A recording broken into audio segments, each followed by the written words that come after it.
La liberté est un mot que l'on prononce souvent sans toujours savoir ce qu'il signifie vraiment. On pense parfois que la liberté, c'est pouvoir faire ce que l'on veut, aller où l'on veut, dire ce que l'on veut. Mais avec le temps, on comprend que la liberté ne se limite pas à l'absence de contraintes. Elle est bien plus subtile que ça.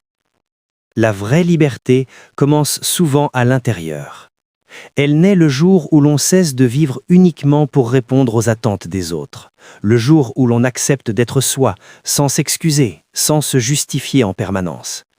Être libre, ce n'est pas ne jamais avoir peur, c'est avancer malgré la peur.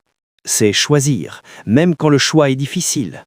C'est prendre la responsabilité de sa vie plutôt que d'en confier les rênes au regard extérieur. Il existe des prisons invisibles.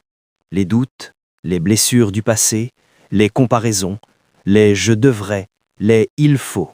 Ces chaînes-là ne se voient pas, mais elles pèsent lourd, et souvent, elles sont plus difficiles à briser que des murs. La liberté, c'est aussi savoir dire non. Non à ce qui nous épuise, non à ce qui ne nous ressemble plus, non à des chemins que l'on suit par habitude plutôt que par conviction. Mais la liberté demande du courage, parce qu'être libre, c'est accepter de déplaire parfois, de se tromper, de recommencer. C'est renoncer à certaines sécurités pour rester fidèle à soi-même. Il y a aussi une liberté qui passe par le lâcher-prise. Accepter que tout ne soit pas contrôlable, que certaines choses nous échappent, et comprendre que la paix ne vient pas de la maîtrise absolue, mais de l'acceptation.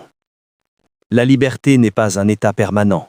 C'est un équilibre fragile, un chemin que l'on choisit chaque jour, par de petites décisions, par des mots sincères, par des silences nécessaires. Alors peut-être que la vraie question n'est pas « suis-je libre ?», mais plutôt « qu'est-ce qui m'empêche de l'être aujourd'hui ?» Et si la liberté, finalement, c'était simplement cela, vivre en accord avec ce que l'on est, même quand c'est inconfortable.